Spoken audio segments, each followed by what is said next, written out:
Salut à tous, nouvelle petite vidéo, c'est vrai que ça fait un petit moment que j'en avais pas posté. Donc là, petite rétrospective de ce qu'on avait abordé pendant le cours mi-juin, je crois, sur la création de campagne, d'une campagne efficace Facebook Ads avec un produit que vous aviez choisi, donc qui était ce diffuseur d'huiles essentielles lapin, là, que je trouvais assez mignon. Donc voilà, je l'avais choisi, on avait mis en place un cours vraiment avec un niveau débutant, mais les bases méritent d'être maîtrisées à la perfection pour pouvoir ensuite prétendre à maîtriser des choses un petit peu plus complexes.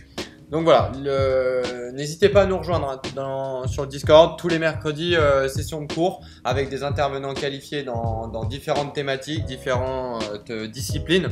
Donc voilà, vous avez le lien dans la description encore une fois et puis je vous souhaite un bon visionnage.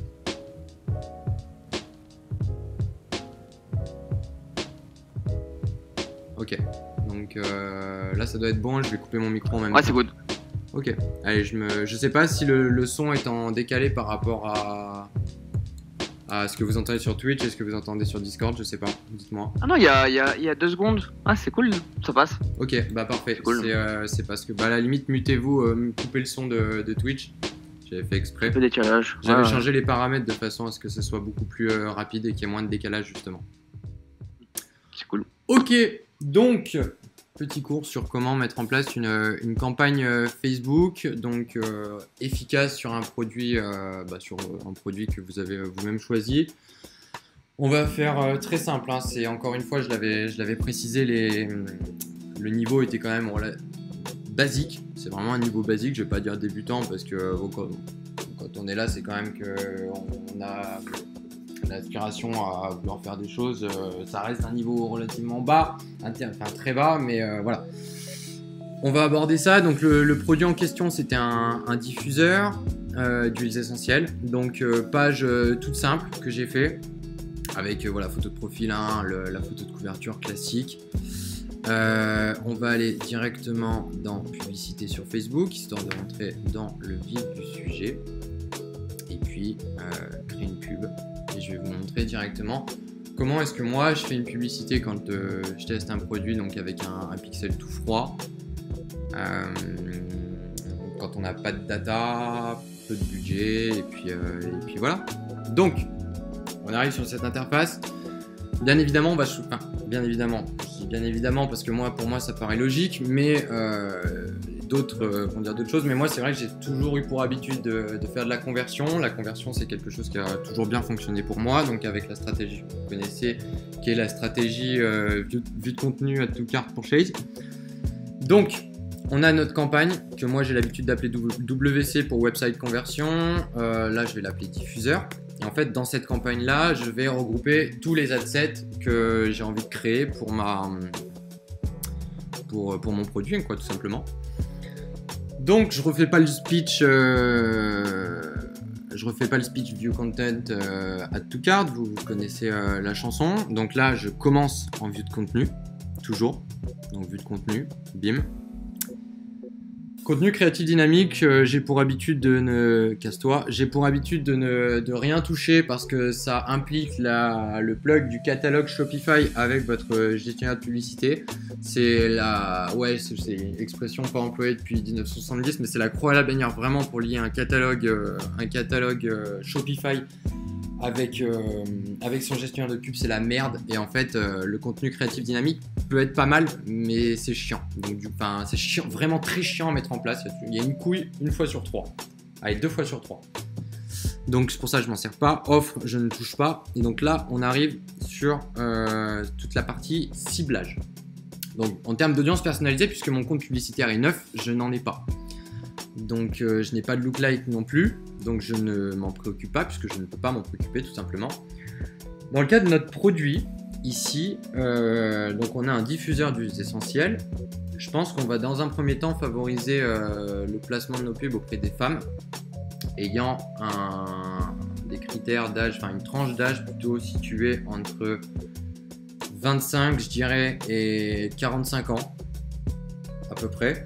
Ça peut valoir le coup de tester, d'aller un peu plus haut jusqu'à 55. De toute façon, dites-vous bien que l'âge n'est pas important en soi, puisque ça peut être intéressant de laisser au plus large possible, puisque ce qu'il faut savoir, c'est que Facebook, avec le temps, va optimiser la diffusion de vos campagnes auprès des critères de ciblage qu'il juge être les plus performants. Autrement dit, les tranches d'âge sur Facebook sont scindées 10 ans par 10 ans.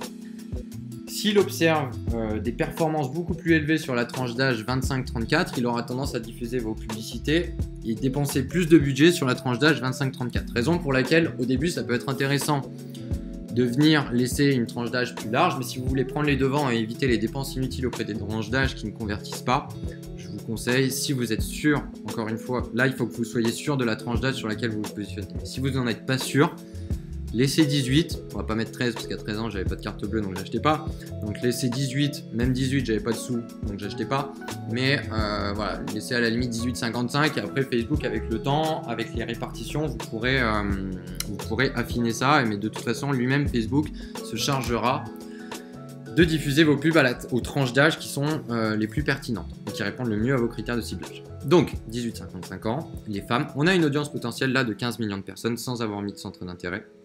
Je décoche Expand, toujours parce que ça a tendance justement, comme son nom l'indique, à étendre la diffusion de vos publicités auprès de centres d'intérêt que lui peut juger connexes à ceux que vous aviez choisis. Simplement, ça reste un robot et quelquefois, il aura tendance à se positionner sur des centres d'intérêt qui ne seront pas forcément pertinents et donc à vous faire perdre de l'argent. Donc moi, je la décoche.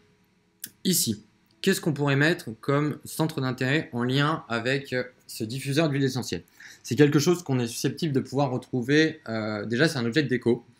Qui dit déco, dit donc marque phare, telle que moi je sais que c'est un centre d'intérêt que j'aime beaucoup utiliser quand je fais des placements de produits pour de la déco, c'est Ikea. Ikea, je trouve que c'est un centre d'intérêt qui est vraiment pertinent. Ici, on va voir Ikea à combien il nous le sort. Ok, il nous le sort à 2 100 000 personnes.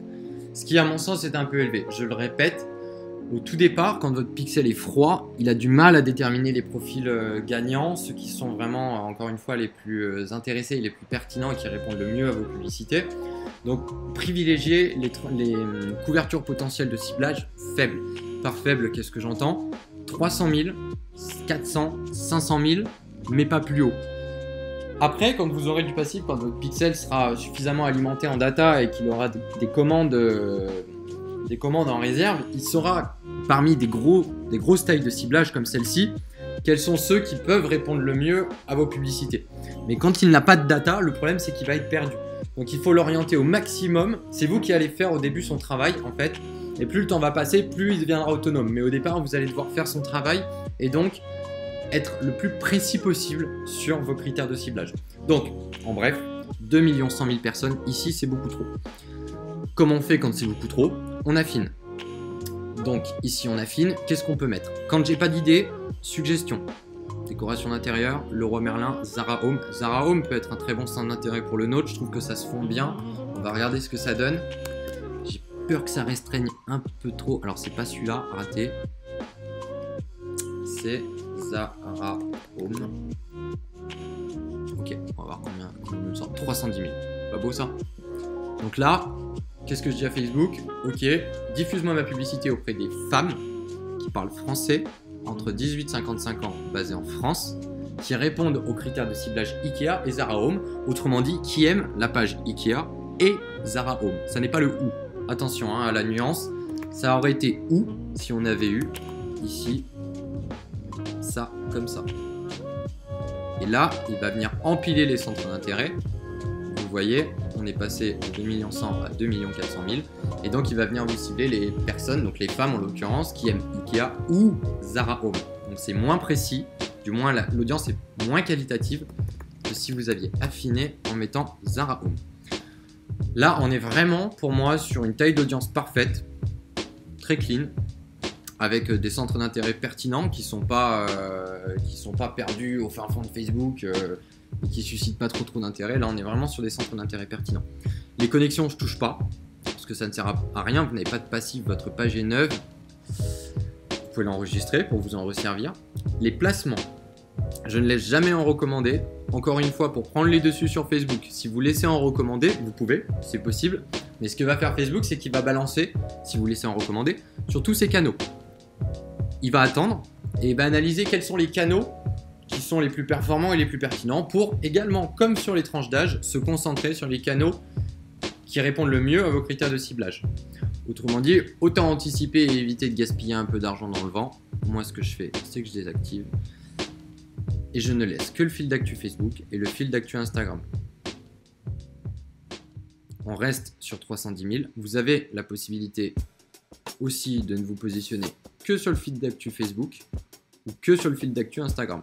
C'est vous qui voyez. Vous pouvez faire 2 ads sets. Si vous aviez prévu d'en faire 1 à 5 euros, vous en faites 1 à 2,50 en mettant fil d'Instagram, 1 à 2,50 en mettant fil Facebook. Comme ça, vous pouvez arriver à savoir à J+1, J+2, J+3, peu importe, quel est le placement des deux qui fonctionne le mieux pour vous faire votre propre idée et vous dire ok, Instagram visiblement ça répond, ma cible présente sur Instagram répond mal à mon produit, à ma publicité, je vais privilégier l'acquisition de trafic et de clients via Facebook. Mais dans un premier temps, laissez les deux, feed Insta, feed Facebook, c'est très bien.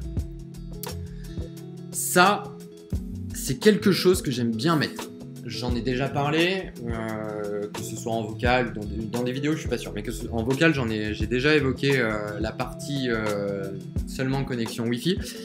C'est quelque chose que j'aime bien privilégier. Pourquoi ? Parce que, bon, je vais me répéter encore, ceux qui sont là depuis plus longtemps le savent et vont avoir l'impression que je leur répète la chanson. Mais ceux qui ne l'ont jamais écouté, sachez qu'en réalité, quand vous choisissez de diffuser vos publicités qu'auprès des gens qui sont connectés en Wi-Fi, vous allez donc diffuser vos publicités auprès des gens qui sont potentiellement dans un environnement et dans un contexte beaucoup plus facilement propice à la réalisation de ventes, de commandes ou même de visites sur votre site que si vous diffusiez vos publicités auprès des gens lambda. Dans le sens où aujourd'hui, encore plus dans notre cas à nous, puisque vous allez le voir après, je vous montrerai la publicité en elle-même, encore plus dans notre cas à nous, on est sur une vidéo. En données cellulaires, il peut arriver, donc j'entends par là la 4G pour ceux qui ont plus de 40 ans. En règle générale, quand on est en données cellulaires, il peut arriver qu'on soit dans les transports en commun, j'entends par là métro, qu'on soit dans la rue, qu'on soit, j'en sais rien, à la campagne, ou qu'on soit tout simplement dans un endroit qui ne capte pas. Par conséquent, même si la personne répond à vos critères de ciblage, mais qu'elle capte mal, elle verra votre publicité mais ne pourra pas lire la vidéo. Autrement dit, vous allez payer un affichage auprès de quelqu'un qui voit votre publicité mais qui ne peut pas la lire, qui ne peut pas lire votre vidéo. Et donc qui va swiper et qui va continuer. Swiper, bref, qui va continuer donc sa recherche, et bref, sur son fil d'actu. Et donc malheureusement, vous aurez payé un affichage publicitaire pour rien. Autrement dit, pour le facteur données cellulaires et pour le facteur environnement, contexte de navigation beaucoup plus facilement propice à la réalisation de ventes, j'ai tendance à la cocher cette case. C'est quelque chose qui m'a permis également d'augmenter légèrement, je dis bien légèrement, mon taux de conversion. Donc je ne saurais pas vous dire de combien parce qu'il y a tellement de facteurs qui font varier un taux de conversion aujourd'hui qu'il est impossible de déterminer de combien réellement j'ai fait fluctuer mon taux de conversion en cochant ou en décochant cette case. Quoi qu'il en soit, en utilisant cette case-là et en favorisant la diffusion de mes publicités auprès des gens connectés en Wi-Fi, j'ai toujours eu de bons retours et j'ai toujours eu des gros taux de conversion. Dans le cas où on est dans la lecture d'une vidéo, c'est intéressant d'utiliser cette case, donc moi je la coche. Tous les appareils mobiles, bien évidemment, on laisse. Et puis là, la grande question. Aujourd'hui, ça va dépendre vraiment de votre budget, mais sachez que le processus la stratégie View Content Add to Cart pour Chase, elle demande du temps. Donc si vous avez en tête de mettre 5 € par adset et que, qui plus est, de mettre, je sais pas, 5, 6, 7, 8 adsets, prenez en compte que si vous avez plutôt, pas de négation, mais si vous avez 7 adsets à 5 balles, ça vous fait 35 € par jour. Sachant que le processus View Content Add to Cart pour Chase demande un peu de temps. On parle, peut-être 4-5 jours pour au moins s'assurer que les centres d'intérêt qu'on a ciblés sont pertinents et que notre produit plaît. On est donc sur du 35 x 5 balles. Ce qui nous donne, 35 € x 5 jours, ce qui nous donne 175 € de dépenses sur 5 jours. Je trouve que ça fait un peu beaucoup. C'est pour ça qu'il faut faire attention avec le budget et le nombre d'adsets que vous allez définir, puisque c'est ce qui déterminera en fin de compte le budget qui va être alloué à votre test. Donc, moi, ce que je vous préconise à la limite, c'est privilégiez plutôt un gros budget sur un ad set ou 2 ad sets plutôt qu'un budget moyen sur beaucoup d'ad sets. Je pense que vous m'avez compris. Putain, j'avais jamais vu ça, ce truc-là. Bref, je pense que vous m'avez compris. Ici, moi, dans mon cas, de toute façon, je serais parti sur quelque chose de l'ordre de... Ouais, je serais parti sur du... On va partir sur du 5 €. Ça sera pas mal pour savoir à peu près sur un seul ad set ce que donne déjà mon ciblage, mes critères de ciblage, et puis voir comment réagit ma cible à mon produit. Donc, on continue. Alors ici, chose très importante. On ne va pas venir créer la publicité directement ici. Ou alors, si on peut le faire, il y a 2 façons de faire en fin de compte. Ouais, allez, si, on va la faire comme ça. Je vais vous montrer les 2 façons de toute façon. Je vais vous la montrer. Hop. Donc, ici, dans mon cas, je viens mettre... Elle est où? Parcourir la bibliothèque, non. Je voudrais mettre une vidéo. Hop, importer la vidéo. Cette vidéo se trouve ici. Évidemment, il y a le cloud. Donc, il me la retélécharge. Je précise que la vidéo, je l'ai trouvée sur la page AliExpress du produit en lui-même. Donc, ça arrive. Elle est très propre. Elle est très très propre. Franchement, je vais vous la montrer en live. Elle est très quali. Regardez.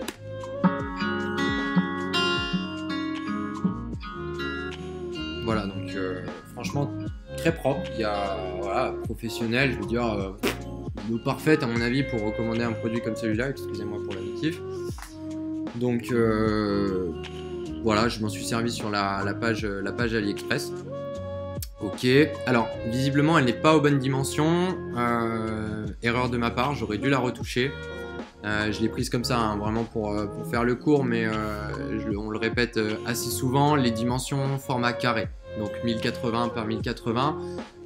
En fait, c'est simplement pour utiliser tout l'espace que va vous proposer Facebook pour pouvoir annoncer. C'est dommage de perdre de l'espace. Là, je pense notamment à une partie de l'espace noir que vous avez ici qui normalement aurait dû être occupé par l'affichage de la publicité. Donc, c'est autant l'utiliser. Alors moi je fais jamais comme ça, donc là je découvre en même temps avec vous. Normalement ce que je fais, c'est que je poste dans un premier temps la vidéo sur ma page, je fais la description sur ma page, donc l'ad copy, et puis ensuite je viens m'en resservir en tant que publicité existante ici. Mais bon, on va faire les deux méthodes. Ok, donc là le texte, je l'avais déjà préparé. Voilà ce que je mets comme texte. 5 lignes, pas plus. 2 lignes de lien. Une ligne d'argument marketing avec un majuscule. Non, pas du tout, c'est du retargeting. Donc non, pas du tout, on va la faire ensemble. On va la faire ensemble, l'ad copy. Mais en gros, c'est exactement c'est l'ad copy du retargeting. Mais c'est exactement pareil. Donc, je sais pas, moi, qu'est-ce qu'on peut mettre hop. Entretenez une maison, gardez votre maison saine. Alors on va mettre ça. Gardez votre maison saine. N'hésitez pas, je sais pas si je suis encore en vocal. Je sais pas du tout. Est-ce que je le suis encore? Je suis encore en vocal avec vous ou pas du tout? J'ai l'impression qu'il va décéder. Ouais, je suis encore en vocal avec vous. Okay. N'hésitez pas hein, si vous avez des remarques à me faire, parce que je lis pas le chat, donc à la limite les modos, n'hésitez pas à me dire s'il y a vraiment des trucs à me dire d'important. Donc, gardez votre maison saine, voilà, l'argument marketing. Libre à vous de mettre un code promotionnel, c'est mieux effectivement de vendre sans code promotionnel sur du prospect froid dans un premier temps, ça augmente vos marges. En règle générale, on va réserver l'utilisation de code promotionnel vraiment pour du retargeting et pour réchauffer encore plus notre prospect. Mais donc gardez votre maison saine. On peut mettre diffuseur d'huile essentielle, bien sûr avec un S. Diffuseur d'huile essentielle, trop mignon, j'en sais rien. C'est à vous de trouver l'ad copy qui vendra. Alors là attention, parce que ici on prend une ligne supplémentaire. Donc, tant qu'à faire, virer l'emoji pour garder une ligne par phrase. Et donc, on vient bien mettre notre URL tout en haut. Parce que les yeux lisent de haut en bas. Donc, si le lien se trouve tout en bas, ouais, je sais, c'est un petit peu évident, mais Quelquefois, on a tendance à l'oublier. Gardez bien le lien en haut parce que si vous le mettez en bas, déjà ce qui va se passer, regardez. On va le faire comme ça. Vous allez voir que ça va pas marcher, mais on sait jamais. Qu'est-ce que ça fait là-dessus? D'accord, ça marche pas, c'est exactement ce qui me semblait. En gros, ce qui se passe, c'est que si vous mettez trop de texte, vous allez avoir, je pense que vous le savez tous, le lien, enfin une sorte de petit lien là, en découvrir plus, en savoir plus, de façon à ce que la description puisse s'afficher en entier. Et le problème, c'est que beaucoup trop souvent, les liens ont tendance à se retrouver en bas de description et ne sont pas directement visibles par le prospect du premier coup d'œil. Donc privilégiez vraiment les places hautes dans la description pour votre lien. Et des descriptions lourdes, il n'y a pas besoin de description à rallonge. Donc, on reprend l'URL. URL pourquoi? Parce qu'il va certainement nous proposer d'ajouter un call to action, voilà, qui est en savoir plus. On laisse en savoir plus, on ne met pas acheter. Ça, encore une fois, c'est quelque chose que j'ai répété maintes et maintes fois, mais voilà, avec Amazon, acheter, voilà, les gens ont peur du coup maintenant de cliquer sur acheter parce qu'ils pensent qu'ils vont être débités automatiquement. Donc on laisse en savoir plus. Et c'est tout. Et c'est tout. J'ai pas besoin de faire plus. Donc on va quand même confirmer. Ah oui, mais à mon avis là, il va me demander de rentrer mes coordonnées bancaires. Parce que c'est un compte ads vraiment tout neuf, hein, celui-là. Voilà, c'est bien ce qui me semblait. Quoi qu'il en soit, voilà la première méthode pour lancer une publicité. Maintenant, hop, on va repartir sur Facebook. Hop. On va repartir sur la page. Je vais vous montrer comment est-ce que habituellement je fais. Donc, photo vidéo, importer. Je la reprends, elle est là. Encore une fois, elle aurait dû être en carré, en format carré. Hop, je la reprends là. Je mets ma description ici. Dans le titre, c'est là. En fait, le titre ici, c'est les arguments marketing que vous allez voir se retrouver à côté du en savoir plus ici. Donc comme ils sont bien visibles, ici, il faut que vous mettiez des choses en majuscules, vraiment bien sales, histoire que l'œil de votre prospect s'arrête dessus et puisse se dire « Putain, il y a la livraison qui est gratuite et il y a moins 40 ». Taguez votre produit. Taguez-le. Avec Shopify, vous avez la possibilité d'intégrer, de lier votre shop à votre page. Faites-le, c'est un canal de vente supplémentaire et ça vous permet de taguer ensuite le produit sur la publicité. Ça rajoute un call to action supplémentaire. Ça, je vous montrerai éventuellement en screen si vraiment vous galérez à le faire. Soit je vous ferai un petit tuto, soit je vous montrerai vite fait la démarche à faire pour pouvoir intégrer sa boutique à sa page et ensuite pouvoir effectivement taguer son produit et voir ce que ça donne. Les tags, en règle générale, j'en mets pas. Vous pouvez en mettre, mais je sais pas, j'en mets pas. Peut-être que c'est pertinent d'en mettre, je ne sais pas. Je me prononcerai pas là-dessus, mais je n'en ai jamais mis. La miniature, alors grosse erreur de ma part aussi. J'aurais dû effectivement faire une miniature. À la limite, je vais vous montrer rapidos Photoshop. À la limite, une miniature quelle miniature j'aurais fait, tant qu'à faire, puisqu'on est là dans un cours qu'on a tout le temps qu'on veut. On va attendre que Photoshop se lance. Hop. Vas-y, ouvre-toi. Ok. Et ensuite... Ok, donc là, on a possiblement l'image de notre miniature qui peut donner envie aux gens de cliquer dessus, mais on va rajouter donc emoji, Wikipédia.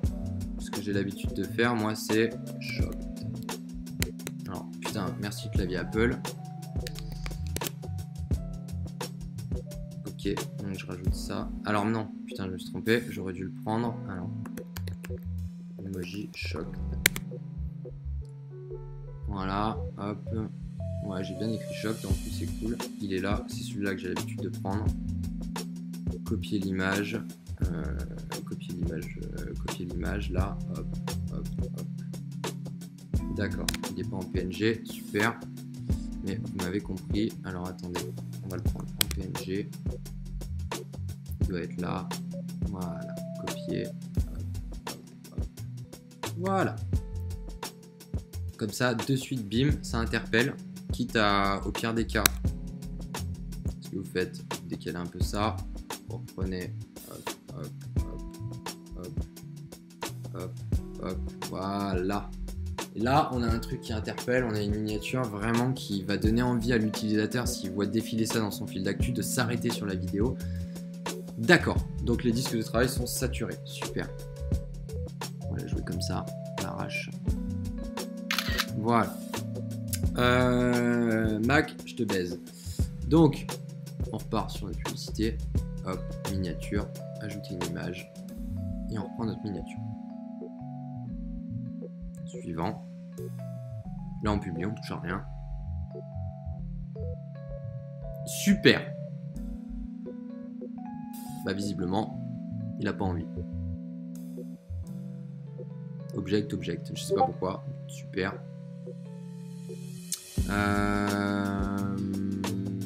Alors, pourquoi ça me fait ça? Je n'en sais rien. Object, object. Quoi qu'il en soit, vous avez compris qu'en théorie, le post aurait dû se publier sur ma page. Pourquoi il veut pas? Si les réactions. Ça doit être parce que le compte est neuf, je pense. Je pense que j'ai un compte tout neuf que j'ai fait pour ça, donc je pense que c'est à cause du object, non je vois pas ce que c'est. Bon bref, quoi qu'il en soit, vous l'aurez compris, donc la vidéo du coup se retrouve, quittée sans enregistrer, elle se retrouve sur la page, et en fait ce que je fais habituellement, c'est que je vais la récupérer juste là, en utilisant une publication existante, je reprends le nom de la page, je sélectionne la publi, et là, elle se trouve ici. Bon, on va faire comme si c'était la vidéo, mais quoi qu'il en soit, du coup, je peux me resservir de la vidéo ici. Et en fait, l'avantage que ça a, c'est qu'après tous les adsets que je vais faire, je réutilise la publication existante ici. Et je peux du coup annoncer à chaque fois sur la même publication et garder toujours toutes les interactions. J'espère que c'est clair. Si vous avez des questions, n'hésitez pas. Pareil, les modos, vous me les dites, il n'y a pas de souci, vous m'interrompez, il n'y a aucun problème. Mais je regarde de temps en temps.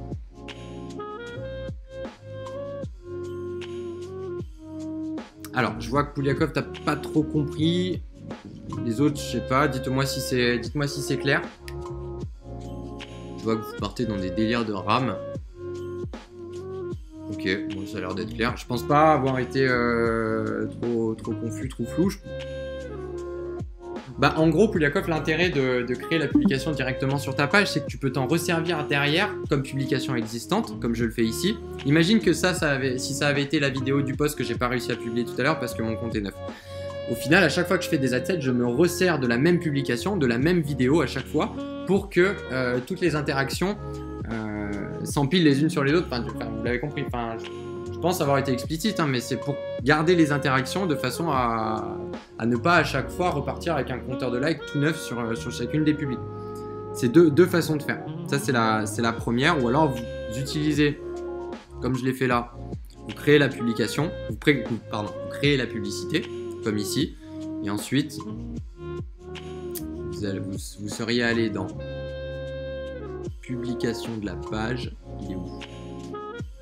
Là, ici, quittez cette page, vous seriez allé là-dedans. Vous auriez sélectionné ici, si ça veut bien apparaître.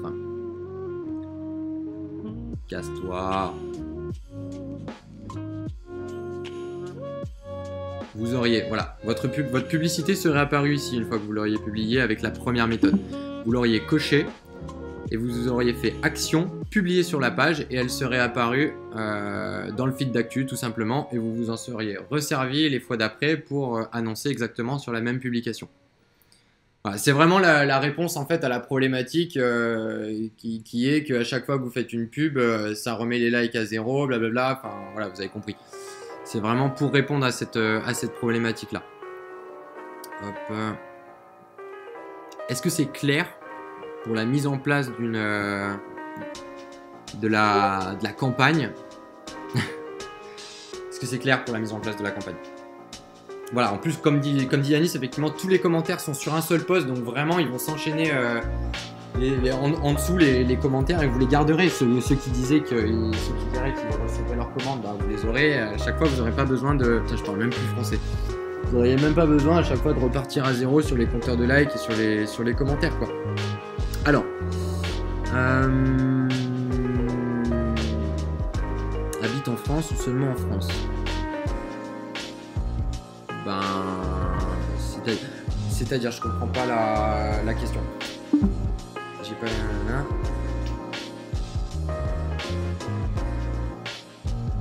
Bah, tout le monde... Ah, non. Alors, ici, quand vous... Alors, attendez, je retourne dans mon brouillon. Bien sûr, je mets plus le brouillon. Peut-être qu'il va me demander permission d'assister. Parce que je viens d'assister. Au moment où on est là, effectivement... Ah, on recommence. Continuer. Ouais. Hop, effectivement, à juste titre, au moment où on se situe dans l'audience.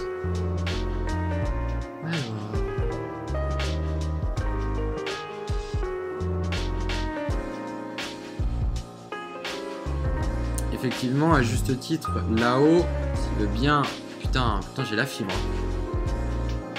Pourquoi c'est long comme ça? Hop. Alors, bah en fait, quand tu sélectionnes France, c'est les personnes qui se situent... lui, en fait, il va fonctionner en termes de géolocalisation. Donc, quelqu'un qui se situe, qui est sur son téléphone aujourd'hui en France, qui répond à mes critères de ciblage, il verra ma publicité, qu'il soit résident ou de passage, peu importe. C'est pas basé sur la résidence, hein, c'est vraiment basé sur la géolocalisation de l'individu au moment où il effectue sa navigation sur Facebook. Alors, je prends les... À la limite, on fera une... Ouais, non, j'allais dire, on fera une partie question-réponse après, mais le problème, c'est qu'elles vont être hors contexte. Donc, alors, et si on veut tester 2 ads dans l'ad set pour déterminer la plus performante? Alors, Nathan Carey, effectivement, c'est une question pertinente qui a du sens. Libre à toi, effectivement, de le faire. Alors, effectivement, comment est-ce qu'on vient faire pour... je vais vous montrer directement. Comment est-ce qu'on fait 2 ads? Alors, putain, le problème, c'est qu'à mon avis, je vais pas pouvoir la publier parce que j'ai pas rentré ma CB dedans. Donc, je vais pas pouvoir avoir la campagne visible dans le gestionnaire de publicité, malheureusement. Mais quoi qu'il en soit, je vais faire une sorte de simulation, ça va être imaginaire. Si pourquoi je peux pas cliquer là-haut là? Voilà, dégage, fermer, on va enregistrer au cas où. Oui. Alors pour ce qui est de tester en fait un deuxième ads, tout simple, un deuxième visuel au sein même du même ad set. Ah bah parfait, elle est en brouillon, j'ai l'impression. Fermer. Ouais, parfait, elle est en brouillon, nickel. Considérez qu'elle est publiée. Donc en fait, ici, tout simplement, tu viens dupliquer l'adset ici. Tu le dupliques. Donc tu laisses surtout le même centre d'intérêt, enfin le même adset, puisque c'est celui-là avec ses critères de ciblage sur lequel on veut faire de l'A/B testing sur 2 visuels différents. Donc on vient dupliquer. Et là, on vient changer tout simplement son visuel en l'ayant au préalable publié sur sa page, comme ma méthode à moi, ce que je fais habituellement, ou alors exactement de la même manière, en faisant une autre publication ici. Vous changez, hein, vous en refaites une, vous la recréez, vous changez le texte, hein, blablabla, nanana. Et puis là, cette dernière se retrouve donc également sur dans votre gestionnaire de publicité. Vous retournez là, vous la publiez et elle se trouve désormais sur votre page. Comme ça, vous avez vraiment 2 visuels de testing sur l'adset en question. Alors, je vais les faire. Hop, tu mets résident. Casse-toi. Acheteur actif, moi c'est vraiment pas un truc que je le prends comme ça parce que j'ai la question sous les yeux. Acheteur actif, je n'aime pas du tout parce que c'est ce que recommandent de faire 95 voire 99 voire 100% des formateurs, et par conséquent tous les dropshippers se ruent vers acheteur actif, ce qui va faire augmenter la concurrence, enfin ce qui fait monter la concurrence et ce qui fait par conséquent augmenter le coût par mille. Aslop, non, pas forcément, parce que c'est normalement un utilisateur, enfin Facebook demande l'activation et l'autorisation d'utiliser la géolocalisation sur tous les téléphones. Je crois même que si tu refuses d'utiliser la géolocalisation, je suis même pas sûr que tu puisses consulter Facebook, mais c'est vraiment via l'application de Facebook qui elle utilise la géolocalisation. C'est pas si le téléphone utilise la géolocalisation. Quand on duplique, il faut changer au moins un paramètre, sinon l'adset va pas marcher. Bah... je comprends pas trop la question, Pouliakov. Non, mais non, je teste un... Faut changer au moins un paramètre. Je comprends pas trop la question. Ouais, RIP, les emojis, on les voyait plus. Je vais revenir sur l'outil de publication, effectivement, pour te montrer. Donc là, gestionnaire de pub, hein, on va dans publication de la page. Et là, on les a. Publication programmée, publiée et publicitaire. Et ce sera dans publicitaire, en fait, que vous aurez les publications que vous aurez créées via votre gestionnaire de pub. Et vous pourrez cocher, faire action, et ensuite publier. Et elles se retrouveront publiées sur votre page pour que vous puissiez les réutiliser ensuite. Ok, vous avez... c'est pas du tout la question, Pouliakov. Ok, je regarde si j'ai pas d'autres questions.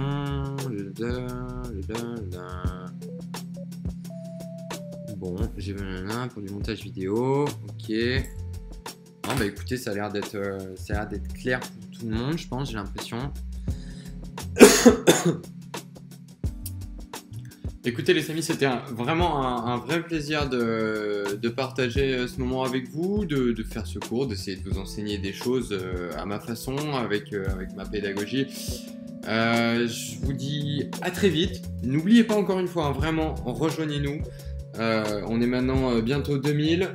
Vous vous abonnez à la chaîne bien évidemment, hein, ça va de soi, on lâche les petits pouces bleus comme on aime. J'aime pas trop faire ça, mais bon écoutez, si ça peut aider un maximum de gens et essayer d'apprendre des choses à un maximum de personnes, bah faisons-le. Comme ça au moins ça leur permettra d'apprendre des choses et puis et de nous rejoindre et de partager ces expériences là avec nous. Écoutez, bonne fin de journée et puis je vous dis à très vite. Ciao ciao.